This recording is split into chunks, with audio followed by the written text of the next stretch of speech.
Welcome to this webinar. We'll just allow a few moments for everybody to join.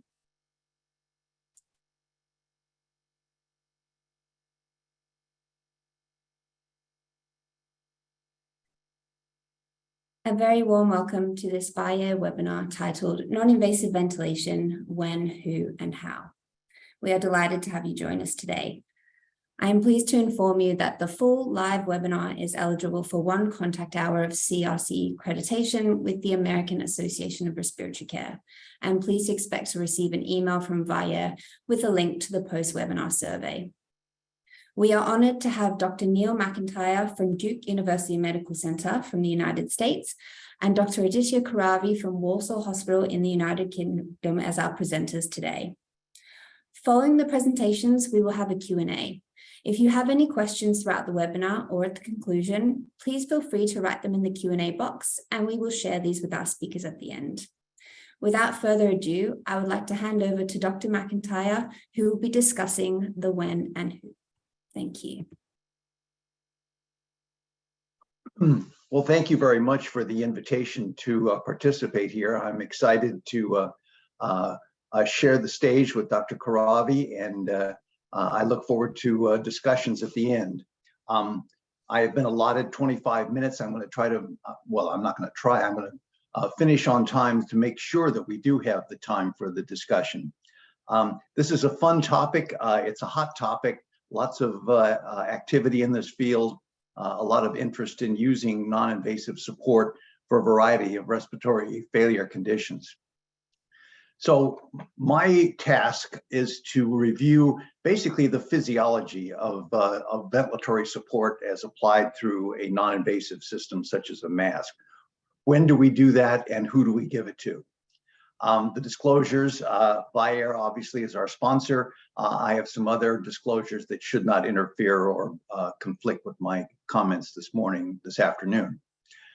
So what I'm going to do is break my presentation into 2 sort of broad categories. Number 1, non-invasive ventilation in an overview, if you will, design features, physiologic effects. And I'd like to compare and contrast this with the high-flow nasal cannulas that are becoming increasingly popular. The second part of my presentation will look at where is it, who is it being used in, where is it being used, and the evidence base. Probably it's most commonly used in COPD, obstructive lung disease, but there's a lot of interest in using it in other forms of respiratory failure and also in the post-extubation time frame. So let's begin at the beginning. Let's talk about what do we mean by non-invasive ventilation. NIV is designed to provide both inspiratory and expiratory pressure through some kind of a non-invasive interface. This is usually a mask, but can be things like a big hood. It can be a simple nasal pillow kind of concept. Both control breaths are provided as well as assisted breaths that patients can trigger. This form of support can be provided with either a conventional ICU system or a standalone device. If you use a conventional ICU, this has a dual limb circuit with an exhalation valve. Excuse me. But this can be modified to deal with the inevitable mask leaks you get when you provide NIV. There are also much simpler dedicated NIV ventilators, which use some kind of a turbine system to generate 2 levels of positive pressure, and it is designed to work with a leak. We generally use pressure targeted modes in contrast to flow and volume targeted modes. There are 2 basic types: pressure assist control type breaths, which cycle on time, inspiratory time settings, or pressure support strategies, which cycle on flow, which is an indirect assessment of patient effort. The reason we use pressure targeted modes is that it's a little easier to manage leaks when you're dealing with a pressure targeted system. But perhaps more importantly, pressure targeting generally allows much better flow synchrony with a patient's effort. It's much easier to synchronize the delivery of support with a pressure targeted breath.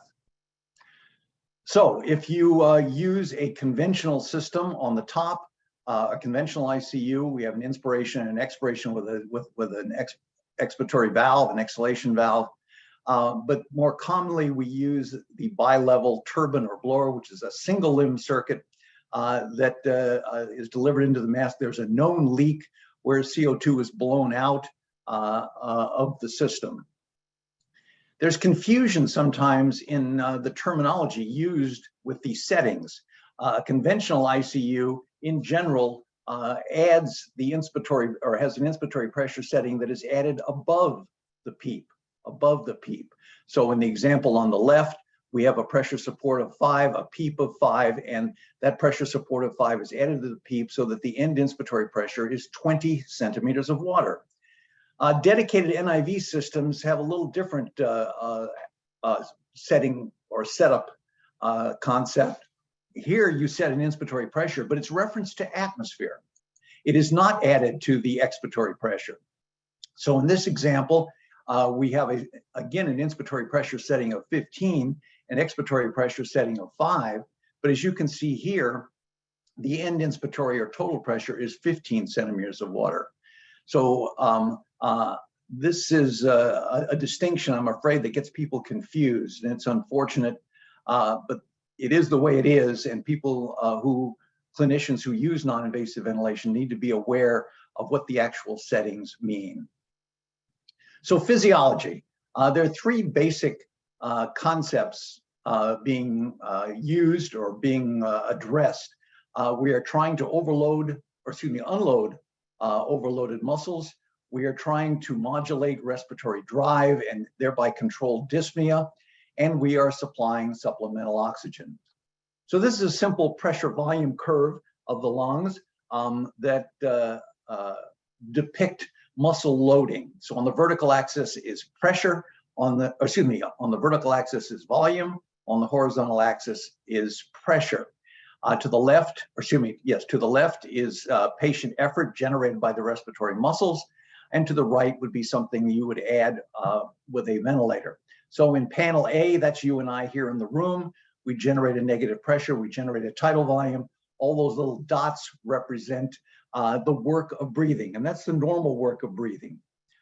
In panel B, we've got somebody with excessive muscle loads from respiratory failure, lung disease. And as you can see, considerably more muscle pressure is required to deliver the same tidal volume. The work of breathing is considerably elevated.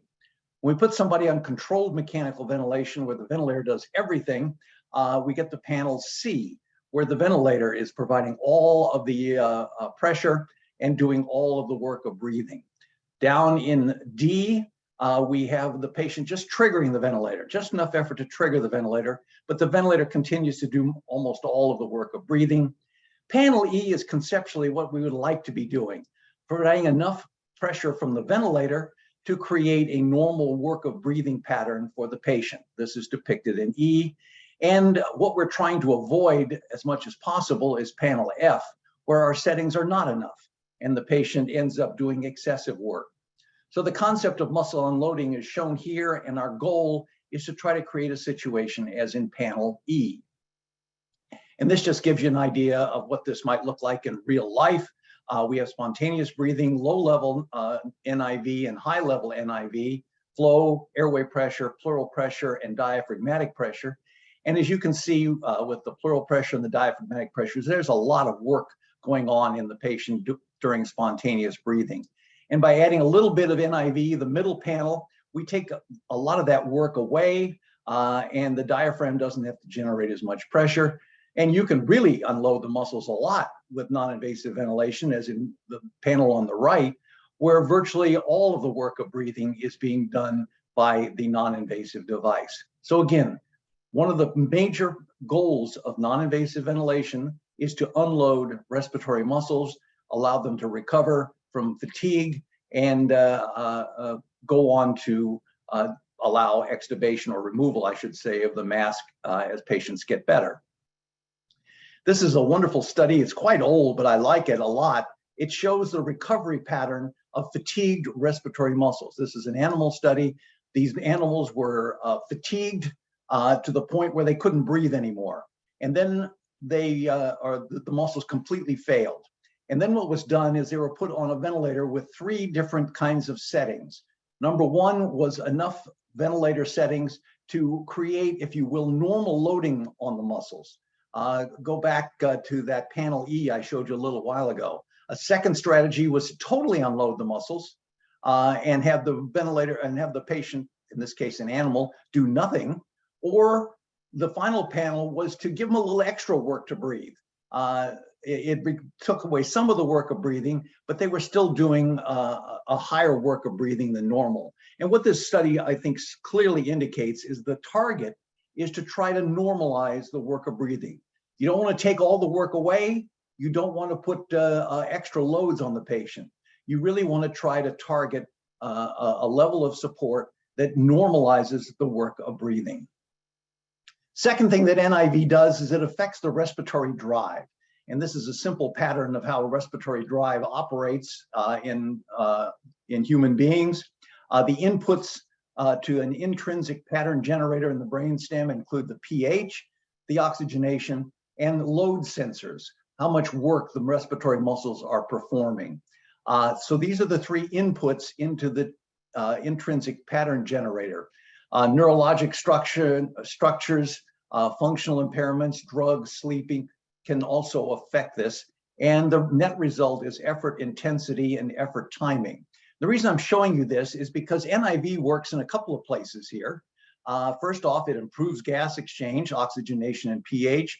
And as I just showed you a little bit ago, it unloads respiratory muscles. So all of these impact the intrinsic pattern generator in the brainstem, less loading, better gas exchange, less dyspnea. So in addition to unloading muscles, non-invasive ventilation will reduce the dyspnea patients are experiencing. I want to take a moment to talk about expiratory pressure before we leave this physiology discussion. PEEP in parenchymal lung disease, the primary goal of using expiratory pressure is to recruit or maintain recruitment of atelectatic lung units. In non-invasive ventilation, often with COPD, this is usually not a major issue. Certainly it can be if you're using NIV with parenchymal lung disease, but much of the use of NIV that's been described in the literature is with COPD. So PEEP can recruit atelectatic units, but usually those are not a major issue in COPD. But PEEP can do some interesting things in COPD or obstructive airway disease. It may splint airways open, which can reduce air trapping, and it can lower the triggering load that's imposed by auto PEEP. So let me describe that just a little bit more. This is an interesting study by Marcelo Amato, and what he's looking at is lung volumes in patients with bad auto PEEP as you add PEEP. So you're looking at lung volumes and airway pressures on the vertical axis, and across the bottom on the horizontal axis is adding PEEP to the system. Again, we're not trying to recruit atelectatic units. Atelectasis is not an issue here. But what Marcelo is showing us here is that in a minority of patients with obstructive lung disease, as you add PEEP, look what happens. Pressures drop and lung volumes drop. And that indicates that there actually is the potential to splint open collapsed airways producing auto PEEP with the application of PEEP. Now you'll notice it doesn't always happen. It doesn't always happen, and it's hard to predict.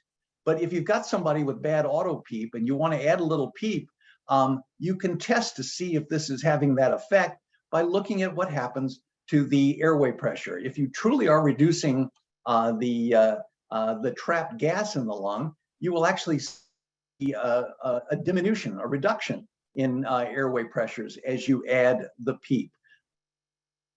And the other big thing that PEEP can do in obstructive airway disease is it can lower the threshold to trigger the ventilator. If you have a lot of auto PEEP, the patient has to overcome that auto PEEP, as in the panel on the left, looking at the esophageal pressure on the bottom and airway pressure on the top.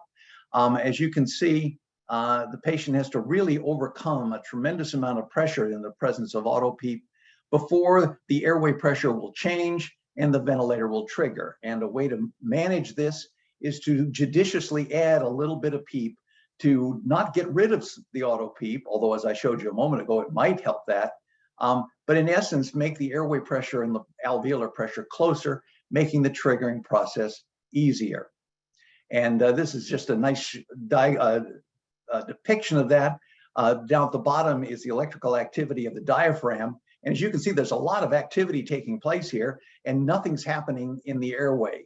Not until the patient exerts a huge amount of pressure and effort does the ventilator finally trigger. A comment about high flow nasal cannula, because that is a hot topic right now. Again, these can be standalone systems, or many ventilators will allow you to use it as an add-on. I think most in the audience know that you can get up to 60 liters a minute through this, and up to 100% oxygen. It has to be humidified, but it does some interesting things. It reduces nasopharyngeal dead space, and it provides a small amount of CPAP as well. So even though it's not technically a non-invasive ventilator, it has features that can mimic some of the physiologic effects of a non-invasive ventilator. So HFNC can unload muscles. HFNC can have some CPAP effects for recruitment and triggering. And it usually is a more comfortable way of delivering support than NIV. So let's go into clinical applications, the second half of my presentation. And talk about, again, COPD has the biggest evidence base, but there are other applications as well. So in COPD, what happens? We have obstructed airways, and narrowed airways increase inspiratory work. Narrowed airways increase air trapping and hyperinflation. This produces dead space. This flattens the diaphragm and causes it to be less capable of generating inspiratory effort or inspiratory forces.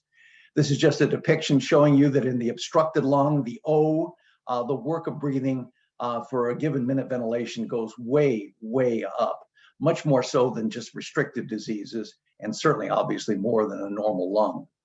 And as I said before, the inability to empty the lung produces auto PEEP, air trapping, dynamic hyperinflation.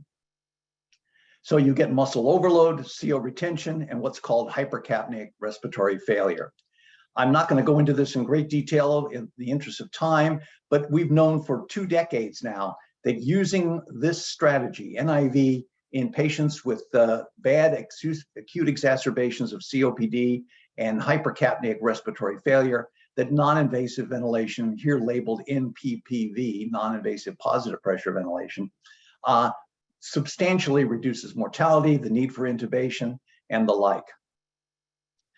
This is a nice study done by one of our colleagues here at Duke, showing you that usually this effect takes place within the first 24 hours. This is NIV failures in the red, NIV successes in the blue. And as you can see, by day 1, most of the patients have declared themselves. There are nice little scoring systems that can predict how well it's going to work. I don't have time to go through these in great detail. Those of you who want to review this video can look at this more carefully, but there are signs that predict NIV failure, and they're not surprising. There are other scores that are also used to depict the prediction, or to predict NIV failures in this situation. As I mentioned before, high flow nasal cannula may also have some of these effects. It doesn't supply nearly the level of support of NIV, but it can help. And there are a number of small studies suggesting that in at least milder forms of COPD, acute exacerbations, it may be a legitimate thing to try. There are not very good head-to-head studies, and those that are out there are small and equivocal. But my take is that in a milder form of hypercapnic respiratory failure, HFNC may be worth a try. How about in non-COPD? This muscle overloading is not a big issue here, but recruitment can be. And this is true in cardiogenic failure and ARDS, parenchymal lung injuries. And this is showing you that there are data suggesting that both CPAP and non-invasive pressure support do have the effect of reducing intubations in this population as well. The studies are not as robust. the database is not nearly as strong as for COPD, but there are supporting data that says in parenchymal lung disease, non-invasive ventilation may be a benefit. It's here, however, that the HFNC, the CPAP effects may be, and the comfort effects may be particularly valuable. The hypoxemic respiratory failure patient. And this is the classic FRAT study of a couple of years ago in the New England Journal of Medicine, looking at a large number of patients with hypoxemic respiratory failure, not COPD, comparing standard oxygen with the high flow nasal cannula and non-invasive ventilation. And as you can see, this certainly would indicate that HFNC has an important role in parenchymal lung disease. This is not COPD, parenchymal lung disease, ARDS, and cardiogenic heart failure. Finally, the discontinuation process. There are two scenarios. You can extubate somebody and it fails. Then a similar kind of strategy, but you know the patient is at high risk to fail, but you extubate them anyway and quickly put a non-invasive system on them. And there are supporting data for both of these. The failed extubations, the evidence base is particularly strong in COPD, and a number of studies, like I say, support using NIV before you reintubate these patients with COPD. I would caution you, however, in parenchymal lung disease, the studies are not nearly as strong. In extubation failure and a parenchymal lung disease, you can try NIV if you want, but the data would suggest you're going to have to probably reintubate these patients. A caveat here, of course, is that many times it's not lung failure that causes an extubation failure, it's an airway issue. And non-invasive ventilation, high flow nasal cannula are not going to address airway collapse or airway obstructive issues. As I said, a similar strategy is to take patients who you know are going to fail, or at least are at high risk to fail, but you take them off anyway and do preemptive applications of non-invasive ventilation. And again, here there are data supporting this might be reasonable to do in the COPD population. It's probably a little riskier to do in the parenchymal lung disease patients.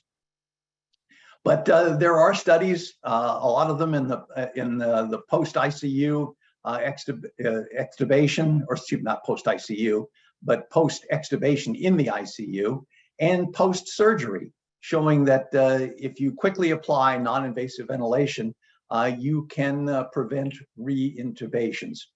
So there's a role for non-invasive ventilation in these scenarios as well. Post-extubation support strategies, non-invasive versus continuous oxygen versus high flow nasal cannula. You would go with non-invasive ventilation when you need PEEP, when you have high FiO2 requirements, and the need for substantial support. Conventional oxygen therapy for the patient who requires very little support, and the high flow nasal cannula for the patient who might be managed with low levels of CPAP, dead space clearance. Putting this all together, there are three reasons patients usually fail extubation: neurologic failure, and this, well, neurologic failure where the patient doesn't breathe, airway failure where there's a secretion problem, an aspiration problem, and respiratory system failure, muscle load imbalances, and gas exchange. And if you think about these three causes, intubation obviously solves all of them. NIV is no good in airway failure. It might help in neuro failure, and it probably helps in respiratory failure with muscle overload and gas exchange issues. High flow nasal cannula is particularly important in gas exchange failure, and really continuous oxygen therapy only benefits patients who have gas exchange issues. So let's sort of summarize and wrap this up.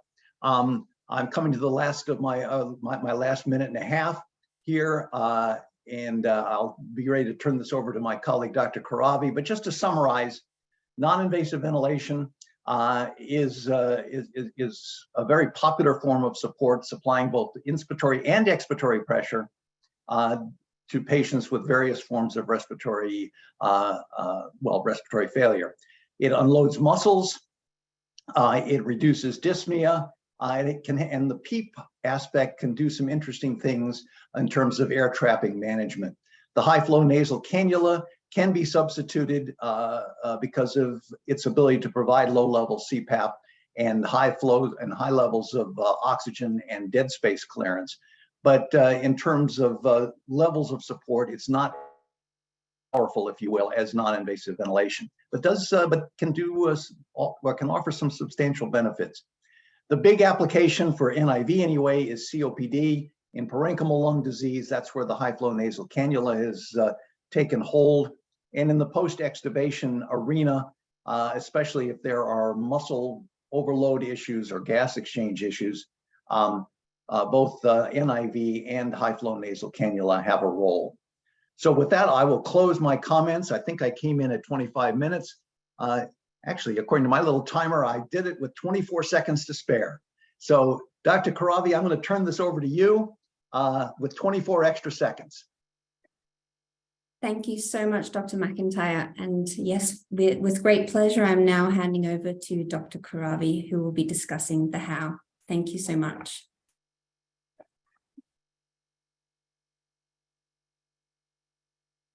Can you see my presentation? Not yet. That's it. Wonderful. Thank you very much, Dr. MacIntyre. It was an amazing presentation. Thank you very much for that. I'm Dr. Kuravi. I'm an intensive care consultant at Walsall Hospital. I'm a clinical director at Walsall Hospital. Thank you very much, Vaya, for giving me the opportunity to talk about how to initiate non-invasive ventilation. This is an issue really close to my heart, as I believe that NIV is usually initiated proactively, but poorly understood and sometimes poorly provided. It's an honor to share this platform with Dr. MacIntyre, the medical director of respiratory care at Duke's University. Conflict of interest. I'm a district general hospital consultant for stateside audience. It's a community hospital. My unit is probably one of the bigger units, which are around 18 critical care beds in a single footprint. We admit about 900 patients over a year. And we admit patients from various specialties, and respiratory failure forms a large proportion of our workload. In contrast to a decade ago, when invasive ventilation was a mainstay of treatment for respiratory failure, with the new machines, NIV is becoming a viable alternative. Wire is the only company I have engaged with in my career. So moving on. The talk itself will consist of benefits of NIV, as already enumerated by Dr. MacIntyre. I'll cover a few additional benefits. The goals of NIV, strategies that we use for providing NIV, what our experience was, and how did we improve outcomes for patients by using the interface settings and so the available tools on the desk. With regards to providing benefits of NIV, it is well established that NIV decreases mortality by about 50% if initiated in a timely manner. It is an intervention used for various diseases, as already enumerated by Dr. MacIntyre: pulmonary edema due to cardiac or non-cardiac causes, COPD, and it's becoming increasingly common in COVID, though there's aerosol generation as a bigger concern during that time. It has various advantages, both on the respiratory mechanics, like recruiting collapsed lung, redistribution of the lung water, great area for gas exchange, reduced intrapulmonary shunts, enhanced pulmonary compliance, and decreased work breathing. In addition, cardiovascular effects are decreased venous return, thus leading to better preload management, decreased afterload, improved ejection fraction without increase in oxygenation. In BiPAP, these benefits are even more augmented. But despite that, we know NIV is a fairly unpleasant experience. It's like sticking your head out of a car when the car is going at around 60 to 70 miles an hour. How do we facilitate patients endure this experience and reap the benefits of this intervention? Indications for NIV, as enumerated by Dr. MacIntyre, I would usually classify it as two. One is type 1 respiratory failure, and the two is type 2 respiratory failure. In type 1 respiratory failure, it could be either secondary to the fact that it's hypoventilation, V/Q mismatch, or shunting. It can be because of the fact that they've got a cardiogenic pulmonary edema or non-cardiogenic reasons, which are ARDS, COVID, or severe pneumonia, in addition to renal failure. Type 2 respiratory failure is hypercapnic failure. It can be secondary to the neurological causes, central nervous system depressants, or respiratory muscle weakness, or chest wall abnormalities, or as we know, COPD is a very, very big part of our workload. Strategies. I know this is a too simplistic a description, but for a purpose of a 25-minute talk, I had to come up with a strategy to hang my talk on. And I unfortunately had to nick this from Scott Weingart, MCRIT podcast. Are divided into two strategies: lung protective ventilation strategy and obstructive strategy. Lung protective ventilation strategy, the goals are to make sure that the lung is protected. This is in any patient who's getting onto a ventilator, either invasive or non-invasive ventilation.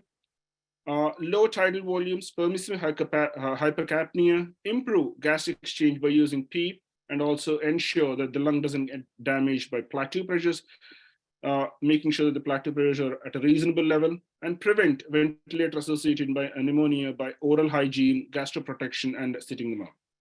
Obstructive ventilatory strategy, in addition to this, have got avoiding invasive ventilation, alleviating respiratory muscle fatigue, improving gas exchange, and improving gas exchange by using flow rates and auto PEEP, and preventing cardiovascular collapse.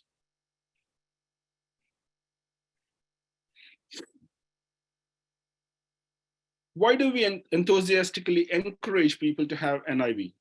The reasons are, this is a landmark study published a few years ago, 2018, by Ian Gallagher, in which he looked at the diaphragmatic thickness over a period of 4 days of all the patients who were invasively ventilated. By day 4, about 40% of patients had 10% decrease in the diaphragmatic thickness. What the conclusion was change in diaphragmatic thickness is common. Titrating ventilatory support to optimize inspiratory effort may prevent disease atrophy. We know a large proportion of patients who go onto a ventilator are catabolic or in a hypermetabolic state, leading to muscle atrophy. If we can ensure that we lower the diaphragm appropriately, we can prevent weaning failure, prevent prolonged ICU stay, and prevent respiratory complications. I'd like to cover two pathologies mostly, COPD and parenchymal lung disease.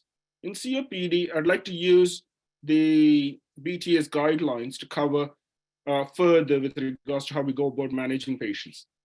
We know, I'm sure all of you have seen this BTS guidelines of indications, contraindications, and NIV set, and also where to bail out, how to monitor the NIV patients.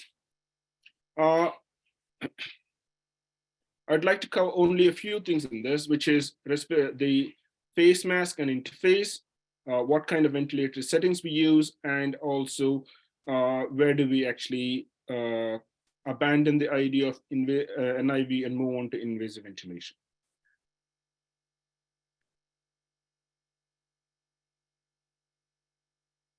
Over the last 2 decades, we have seen an increasing use of NIV. Is there evidence for it? Yes, there is. And what do I mean by that? There was a 1-year point prevalence study that was undertaken by Dr. Plant, in which he concluded that if NIV is provided in all UK district general hospitals, we only have to provide about 72 patients on NIV. NIV is an further, this was confirmed by Neeraj Shah study as well as Nikolai's group, which confirmed that NIV is an alternative for invasive ventilation in life-threatening respiratory acidosis, as in acidosis less than 7.35 with no GCs compromise. If placed on NIV, it will change their trajectory. NIV will prevent progression to a severe respiratory failure, decrease the need for intubation and invasive ventilation, and will improve their chance of survival. These studies have also shown that as long as we have got adequately trained staff, NIV can be delivered in A&E, general medical wards, and also in AMU. As long as we got facility to escalate care or identify the patients who are only suitable for non-invasive ventilation early, and sealing of care is acceptable. How do we perform against these indicators? Not so good. Nationally, this was a national CPOD audit, which has been undertaken previously on a regular basis. And the conclusions are stark. It tells us that we inappropriately deny NIV. And we deny NIV for patients who have NIV as the ceiling of care. National CPOD audit recommends that the initiation of NIV needs to be undertaken within 1 hour, or if the conventional medical management has failed. We don't do that. It further mentions that provision of NIV is often poor, and the thinking is not joined up between emergency medical units, medical assessment units, and respiratory wards and critical care. So the expectation is we need to have a joined up thinking, identify patients early, provide the NIV early. ARDS. I'm only going to cover a few topics on the ARDS management, and these are the FICM guidelines on managing ARDS patients. In these guidelines, they have reviewed a large number of articles and provided recommendations on various interventions. I'm going to only talk on a few attributes, as in low tidal volume, plateau pressures, and positive and expiratory pressure.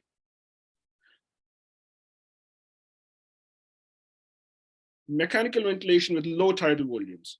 The recommendation is strongly in favor. What they've done is they've looked at 6 RCTs published between 1998 and 2006 with around 1,300 patients, where the patients were divided into 2 groups, low versus high tidal volume with similar PEEP, low tidal volume and high PEEP, and high tidal volume and low PEEP.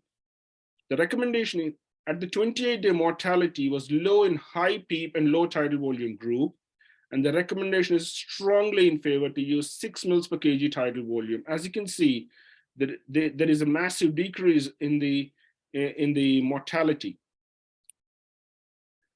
But when we come to PEEP, the waters are slightly muddied.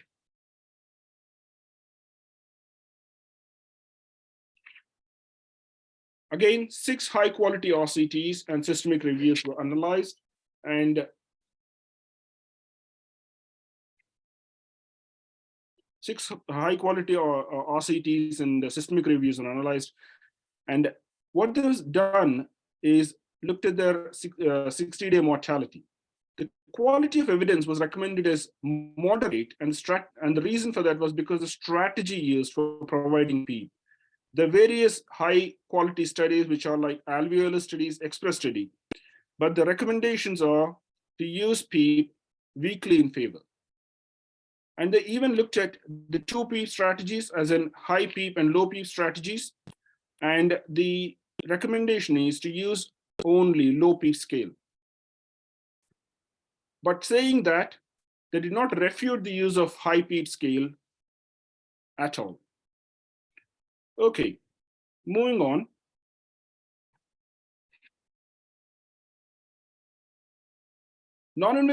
Is there any evidence for using non-invasive ventilation in acute respiratory failure? Over the last 15 years, this is before the pandemic, there was a study done by David Schnell, a retrospective analysis of the use of NIV. And what they've concluded is, over the last 15 years, there's been a steady increase in the number of people who are being given NIV. And NIV as the first line was associated with better 60-day survival and a fewer ICU-acquired infections compared to first-line intubations. And the survival benefit from NIV was in patients who had chronic respiratory lung disease or immunocompromise. Going a bit further, in 2016, there's a study by Dr. Tuch, in which NIV is regularly used for hypoxic respiratory failure, and specifically for ARDS, NIV was used in about 14% of patients. That is, of 3,000 patients, 436 patients received NIV. Of the 436 patients, 70% of them were exclusively managed in NIV. The lower intubation rate was associated with higher ventilatory free days, lower mortality. And what they concluded is, if ARDS patients, NIV was consistently provided with the principles of lung protective ventilation, they have a better clinically relevant outcomes. The use of NIV interface, which is less prone to leaks, will help us provide lung protective ventilatory strategies. And we need to give due consideration for driving pressures. This is a landmark study published in 2015 by Marcelo et al., where they've analyzed the data for the last 3,500 patients from various RCTs, about 9 RCTs in total. The conclusion was that if the driving pressure can be managed, we can impact on the survival of the patients. In contrast to, by maintaining a constant driving pressure, we can actually improve patients' outcome. The diverging driving pressure, as in higher and higher driving pressure being used, will lead to poorer outcomes.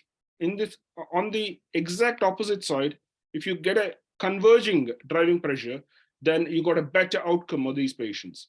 How do we manage that? We can manage that by decreasing tidal volume and using ECMO. What was Walsall's experience? We did not have NIV until recently, but we have implemented it. We used to only provide 8.1% of patients with acute exacerbation of COPD were going on NIV. In contrast, nationally, about 16%. Unsurprisingly, our mortality was also poorly impacted. And we were one of those organizations which cater for a predominantly deprived cohort of patients. So we had to implement NIV, and we had to use a strategy to teach our juniors. And what did we do? We used the strategy of MCRIT again, FiO2 for oxygenation, tidal volume for protection, flow and raise time for comfort, and respiratory rate for ventilation, CO2 elimination, and managing aeration. With regards to the face mask, the interface, yes, as Dr. MacIntyre has mentioned, you can either use a full face mask, a normal face mask, or a hood. The evidence base is a grade D evidence for full face mask is encouraged, and it's well tolerated. Hood, when it is available, was better tolerated, but some patients will feel claustrophobic when it's used. We used to use hood before, but unfortunately with the COVID and the and the transmission of the disease, we have stopped using it.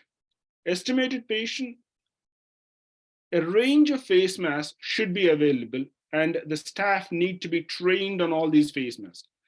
NIV circuit must be allowed to have adequate clearance of exhaled air, and a leak, anything between 10 to 30 liters is acceptable. Leak compensation. Leaks are one of the main factors for NIV failure. It leads to desaturation, asynchrony, dry mouth, dry throat, and conjunctiva, and also disturbed sleep. Tightening the face mask by using the straps is going to be an easy answer, but it increases discomfort, induces nasal injury or facial pressure sores, and gastric distension, thus leading to an impact on lung mechanics. How can we overcome this problem? There are two compensations within the machines. There's volume control compensation and pressure control compensation. These are compensations within the machine. This is an algorithm within the machine. These are not modes of ventilation.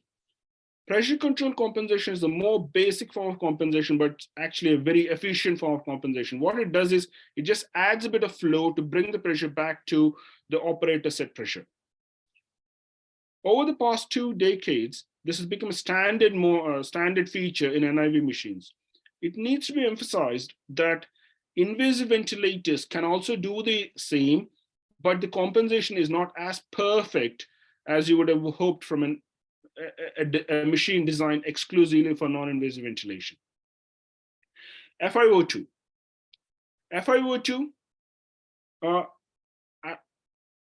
as we all know, we start off with 100% oxygen and we drop the FiO2 down to around acceptable levels, accepting the saturations of around 88 to 90%, 92%, both in ARDS and COPD. Aim for low saturations if the baseline is low. In case of COPD, desaturation is rare. If it is happening, it's because the patient is not shifting any volume at all, despite using their axillary muscles. In ARDS, desaturation is not uncommon. And the reason for that is because of the fact that there's a huge shunt. This can be offset by using PEEP FiO2 scale and considering awake proning. Settings on NIV.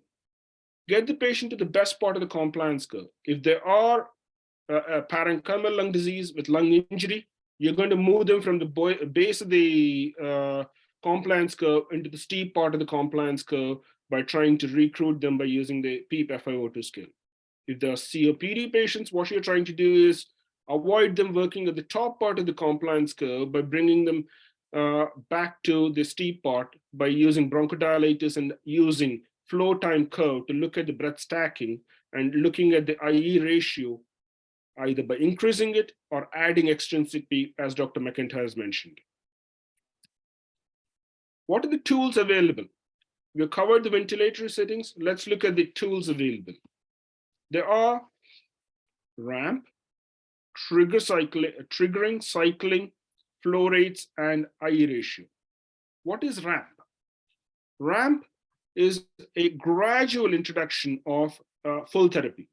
Select an appropriate IPAP, an appropriate EPAP, and a starting IPAP and an EPAP, and set a time on the machine over which the machine can slowly deliver the full therapy. We've observed better compliance with acceptance of NIV when it was introduced with care, reassurance, and using ramp. What is triggering? Triggering is the shot that brings about inspiration. It can be either pressure trigger or flow trigger. Pressure trigger is where you generate a negative pressure. Flow trigger is if the machine recognizes that the bias flow, there's a decrease in the bias flow, the machine assumes that the person has started triggering and it provides that breath. Auto PEEP complicates the triggering either in flow or in pressure triggering, leading to missed breaths. Leak falsely activates trigger and provides wasted breath. Automated technology for leak compensation is an algorithm within the machine. The machine adapts to the changing leak, leading to appropriate triggering and cycling, and thus improving patient synchrony. Cycling. Cycling is what cuts off the inspiration and starts exhalation.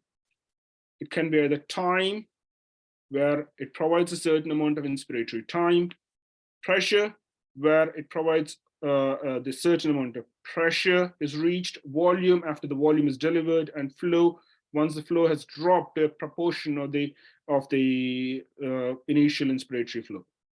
Saying that, machines have got automated cycling technology in which the machine can adapt to a change despite the leaks, despite the respiratory drive, and provide appropriate synchrony.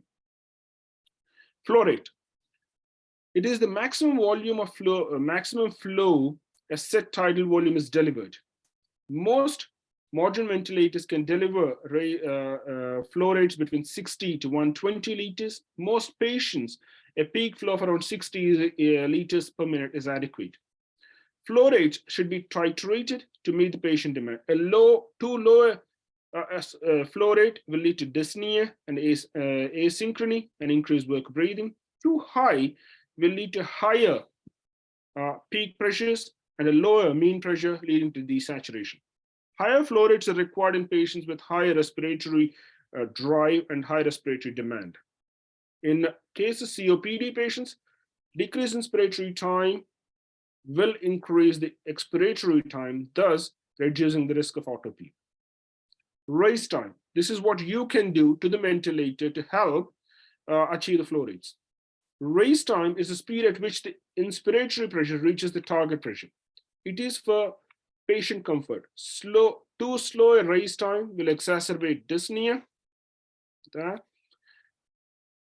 If respiratory rate is high, shorter raise time is needed. If respiratory rate is slow, using a longer raise time is acceptable. If the PEEPI is not achieving the inspiratory positive airway pressure, drop the raise time by 1. If the tidal volume is not reaching reached, decrease the raise time by 1, and that will give you an opportunity to meet the tidal volume. There is automated automation of the raise time based on the patient's demand, and that is part of a feature that some machines are available with. As time goes, the patients are settling on the ventilator, but the frustration then is managing the tidal volume because you want to protect their lungs. What you can do in those circumstances is similar to PRVC, use a volume targeted ventilation. You set the tidal volume that is needed to be delivered. You set the top and the bottom pressures that you need the delivery of the tidal volume to be undertaken in, and the machine does the rest. We have covered the NIV setup, and we're coming to the point where the patients are not doing very well. When there is a worsening of respiratory acidosis, when the patients don't have the ability to cough or clear their secretions, when they're hemodynamically unstable, or the GCS is getting is dropping, you need to consider invasive ventilation, unfortunately. So in summary, in our experience, initiating NIV early, maximizing medical therapy, using appropriate interface and exhalation port at the right point, ramp while initiating NIV, optimizing flow rates and rise time, optimizing expiratory phase, sedation only if needed, checking auto PEEP and delta PEEP, and PRVC to control tidal volume helps patients get used to the ventilator and improve their outcomes. Thank you. Thank you very much, Dr. Kuravi. That was great. Now we will open on to a few of the questions that we received. We've got a few moments left to answer some of those questions. So I will pose some of those and feel free, Dr. MacIntyre and Dr. Kuravi, to answer. So one of the questions that we received is, in ARDS, would you recommend invasive ventilation or non-invasive ventilation? Well, I mean, I can start. I think the FRAT study suggests to me that perhaps the first place to go with impending parenchymal respiratory failure might be the use of the high flow nasal cannula. Again, I think NIV has its strongest evidence base in COPD. Having said that, if the high flow nasal cannula is not keeping up with the patient, I think NIV is worth a shot. But I must say, at least in our experience, if somebody's failing high flow nasal cannula, they usually get intubated. Again, I want to emphasize, I think the evidence base is strongest for NIV in the acute exacerbations of COPD. Maybe Dr. Kuravi feels somewhat differently, that's fine, but that would be my take on it. I don't feel against it at all. I mean, I agree with you. High flow nasal oxygen is probably one of the best way of optimizing their oxygenation, because in ARDS it's predominantly a hypoxic failure. NIV, it's useful, but I would probably be slightly cautious unless it's mild or moderate and ARDS. If it is severe ARDS, there's no point trying NIV. I'd probably go with invasive ventilation. Yeah, a lot of people, including our own institution, uses the ROX index on HFNC as a guide to whether HFNC is working and whether intubation should be pursued. Great, thank you. I had another question of how do you best manage your rise time? I think Dr. Kuravi described it very nicely. Maybe he would like to elaborate more on it. I can go back to my slide if you don't mind. Okay, I mean, rise time is a very important entity with regards to managing the respiratory drive of the patient. I mean, if the patient has got a very fast respiratory rate, you need to provide them with a very short rise time. If they've got a slow respiratory rate, then you can allow the rise time to be slightly slower. In COPD, the reason you need to use the rise time is to make sure that the tidal volume is delivered in the shortest possible amount of time so that the expiratory time can be increased.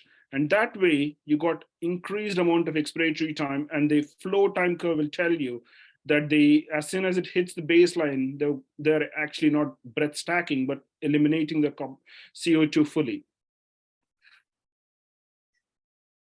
Great. So we wrote a paper on rise times a number of years ago, back in its early stages, and our concept actually looked very much like Dr. Kuravi's slides, that you would look at the airway pressure profile, and basically what you're trying to get is a smooth square wave.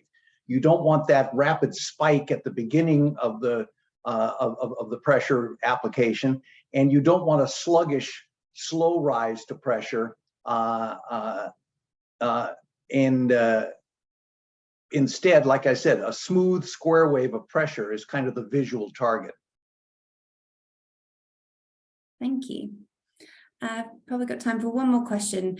Can you comment on the growing emphasis of prone positioning as a complement to non-invasive ventilation support?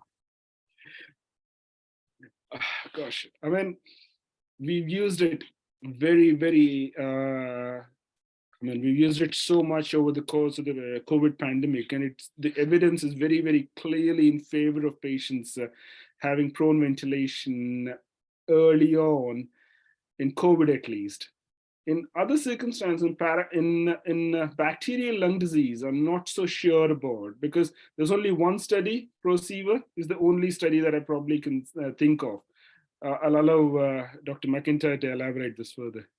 Sure. I found it interesting that prone ventilation, the concept has been around probably 15, 20 years. And I remember back in the late 90s, early 2000s, we sort of played around with it and never had much success. I think, as Dr. Kuravi said, the ProSever study really kind of, at least for me, informed how we should be doing this. It's for patients with severe hypoxemia. I think the ratio was a P-def ratio of 150, if I remember correctly. But the key thing was to do it long enough. The ProSever study went to 16 hours of prone, 8 hours of supine, which was much longer than most of the previous studies. And I think that's a key component. You really need to have them in the prone position for a significant period of time.